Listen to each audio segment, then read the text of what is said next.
10.11. When Neil Armstrong became the first man to walk on the moon on July the 20th, 1969, a global audience of 500 million people were watching and listening. As he climbed down the steps from the spacecraft and stepped onto the moon, they heard him say, "That's one small step for man, one giant leap for mankind." It seemed like the perfect quote for such a momentous occasion, but from the moment he said it, people have argued about whether Armstrong got his lines wrong and made a mistake.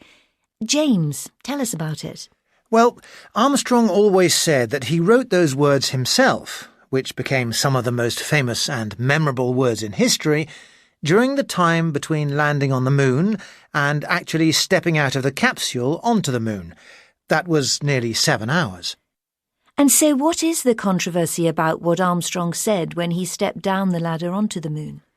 The question is, did he say one small step for man or one small step for a man? That's to say, did he use the indefinite article or not? It's just a little word, but there's a big difference in meaning.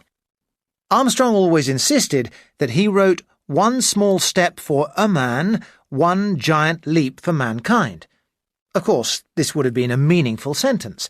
If you say a man, then it clearly means that this was one small step for an individual man, i.e. himself, but one giant leap for mankind. That's to say, men and women in general. But what everybody actually heard was one small step for man, one giant leap for mankind, with no indefinite article, and that sentence means one small step for people in general, one giant leap for people in general. And that doesn't really make sense. So did he just get the line wrong when he said it?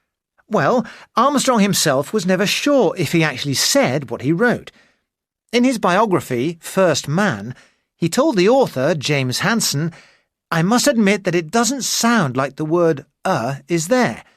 On the other hand, certainly the was intended because that's the only way it makes sense." He always regretted that there had been so much confusion about it. But, almost 4 decades later, Armstrong was proved to be right. Peter Shan Ford, an Australian computer expert, used very high-tech sound techniques to analyse his sentence, and he discovered that the was said by Armstrong. It's just that he said it so quickly that you couldn't hear it on the recording which was broadcast to the world on the 20th of July 1969. Was Armstrong relieved to hear this? Yes, he was. I think it meant a lot to him to know that he didn't make a mistake.